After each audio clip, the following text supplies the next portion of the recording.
Hey everyone, it's Laurie. Welcome back to my channel. Today I want to film my pregnancy story video. And as you can probably tell, I'm not pregnant anymore. I gave birth to a beautiful baby boy. So this is going to be the last video, like pre-baby video, that is going up. And then next video is going to be my birth story and then all the other baby things that I had planned. So in this video, I'm kind of going to recap things that I've mostly just mentioned in all of my monthly updates, but I get that not everybody wants to watch like 9 videos where I talk for like 10, 15, 20 minutes at a time. So it's kind of like a really condensed version of my pregnancy, just like the highs and lows, the like big things that happen, just condensed into one video to summarize it all and how I feel about it. So I have my notes in front of me, so if you see me looking down, don't wonder why. Alright, but before we get started with the whole pregnancy story, I do want to say that even though a lot of things didn't go as planned and as expected and as hoped during my pregnancy, I'm incredibly grateful I did get to carry my son, Kainoa.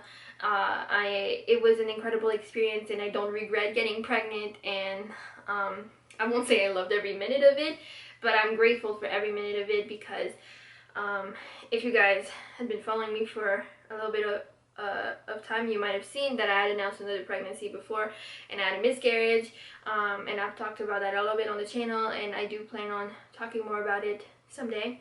But yeah, I had some fertility issues, and so this pregnancy was long awaited, and I really hoped for it for a long time, so I'm incredibly grateful I did get to finally be pregnant and have this baby. So without further ado, let's hop into the pregnancy story. When did I even get pregnant, man? The dates are all like... So first I'm on my phone because I did track like my cycle up until the pregnancy, so I can kind of tell you how that went.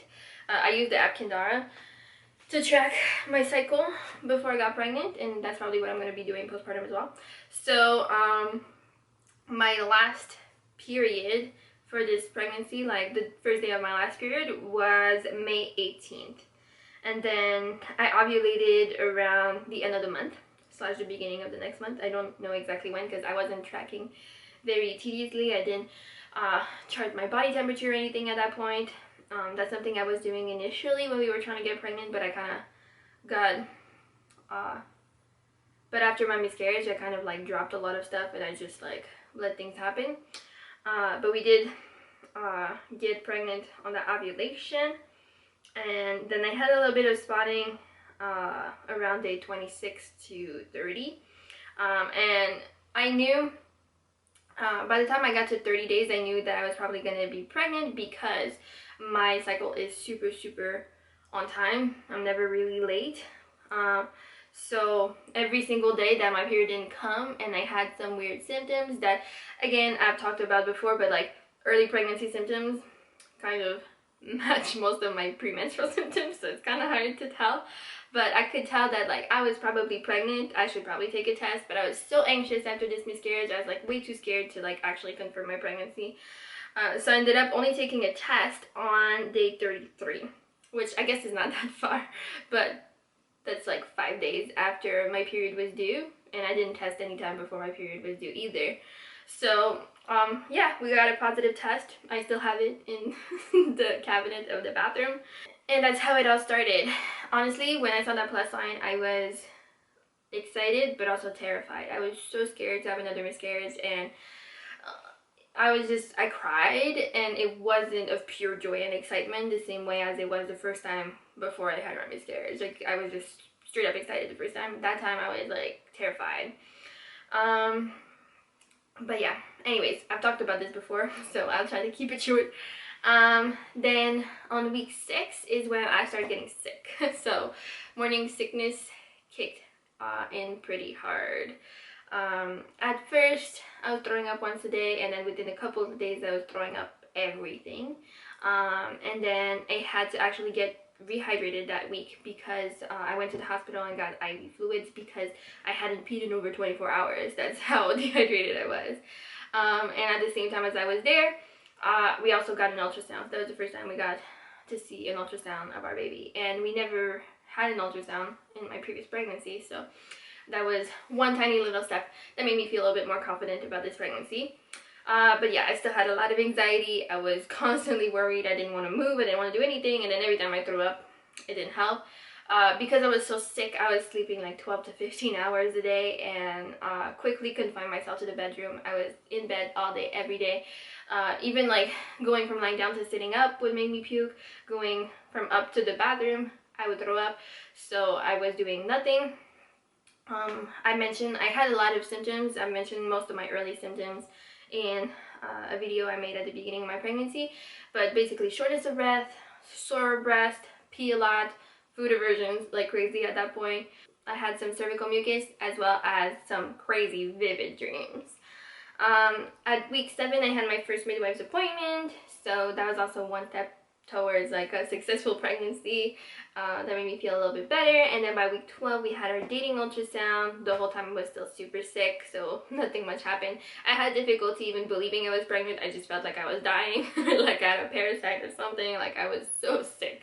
I couldn't think there was a baby growing inside of me. Like it was impossible. I didn't read any books. My brain wasn't working. Like I couldn't focus on anything. It was pretty difficult.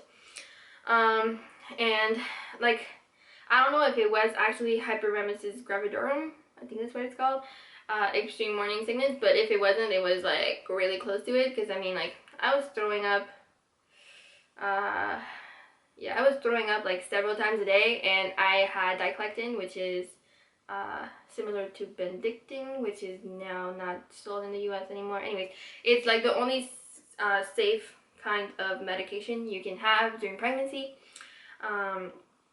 And I was maxed out on that by mid-first trimester, and I ended up losing almost 20 pounds at a certain time, although like 5 pounds of it was probably dehydration, because as soon as I got rehydrated, like I gained 5 pounds in one day, so clearly it was probably the water that was gone in my body. So let's just say I lost 15 pounds overall. So yeah, so that was pretty bad. By week 16 I started feeling a little bit better. Like instead of throwing up like several times a day, I was throwing up 1 to 2 times a day, which felt like a good break for me.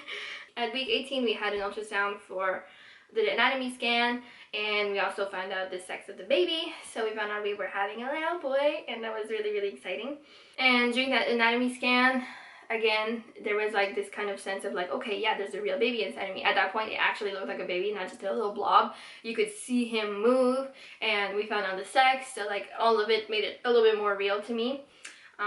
And then the week after, on week 19, is when I felt the first kicks. So then I was like, okay, this is real, like there's something moving inside of me.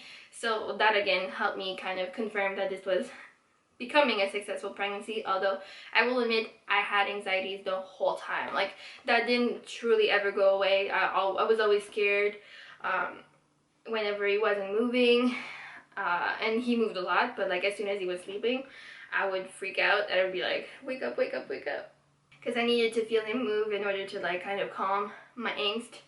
So yeah, by week 22 is when I started feeling a whole lot better. Like I actually stopped throwing up so much, so I started doing things like I joined a prenatal yoga class locally. I started also seeing a chiropractor and a pelvic health physiotherapist to prepare me for birth. Also at that point I started getting bigger, and so my body started aching in different ways. So even though like my nausea were mostly gone, I had like some very mild nausea every once in a while, but nothing compared to anything I had in the first trimester.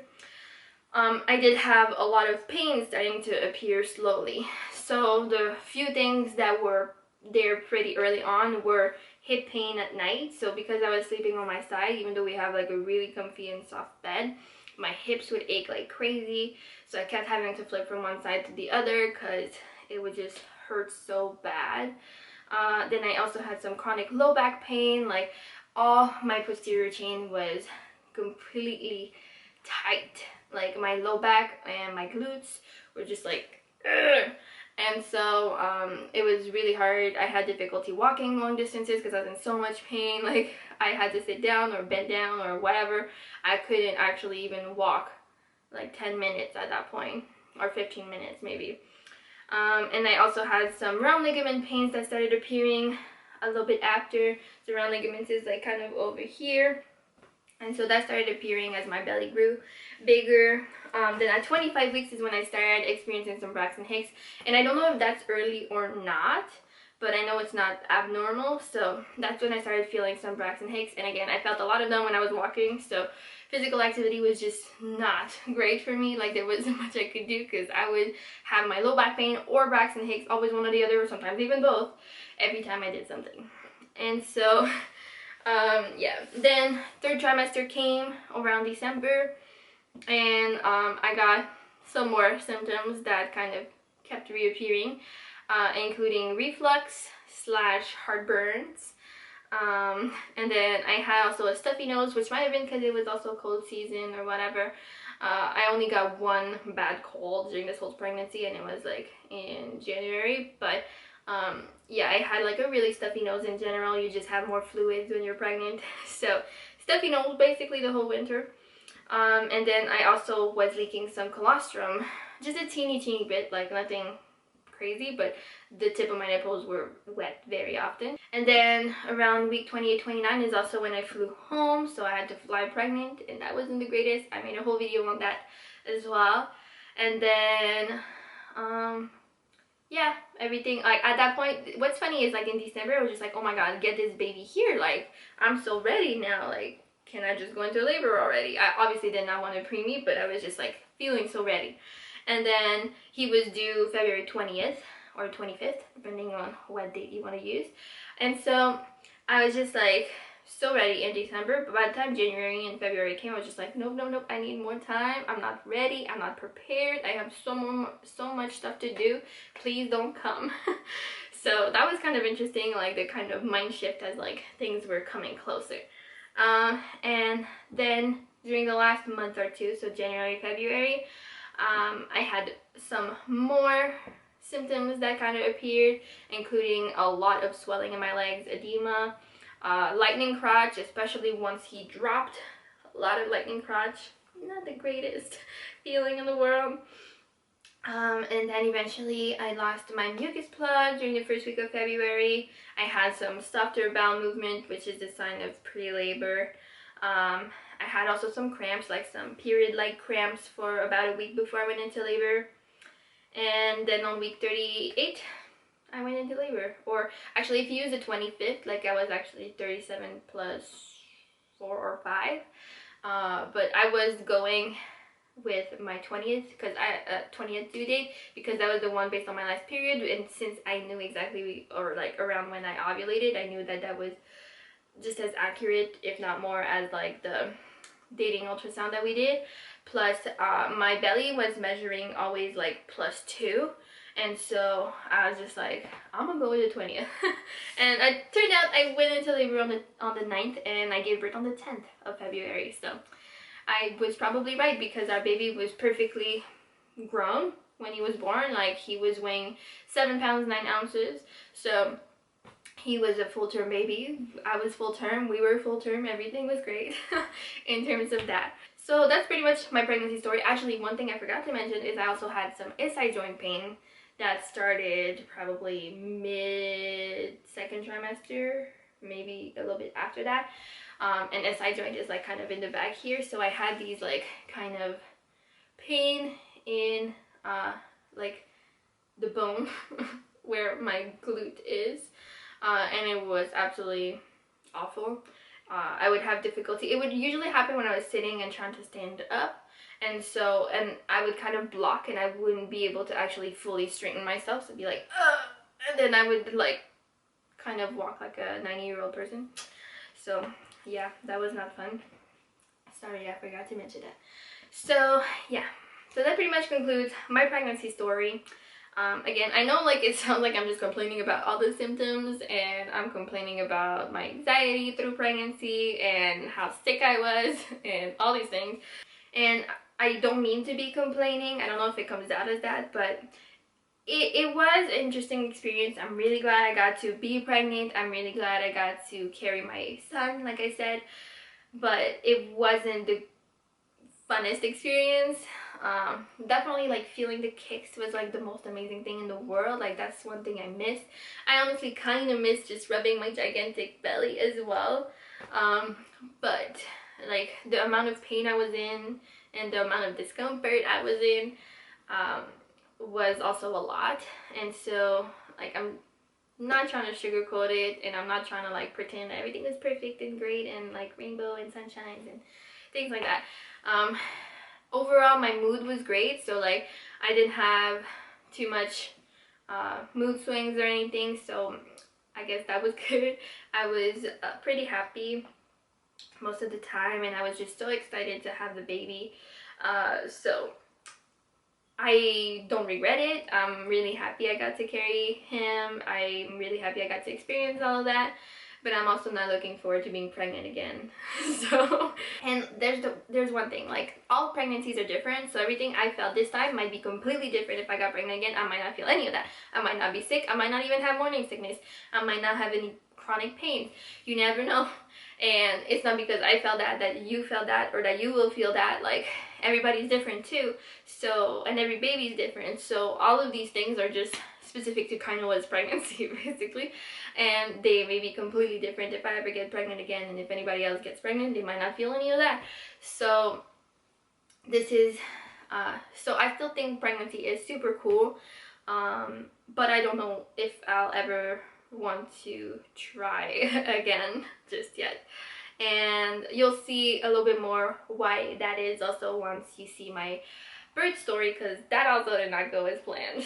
So I will conclude the video here, kind of leave you on a cliffhanger, like what happened during my birth.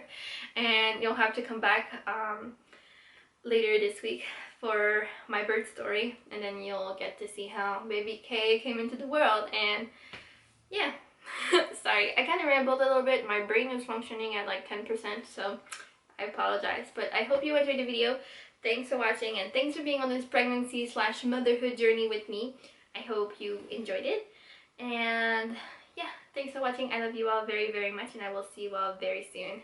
Bye!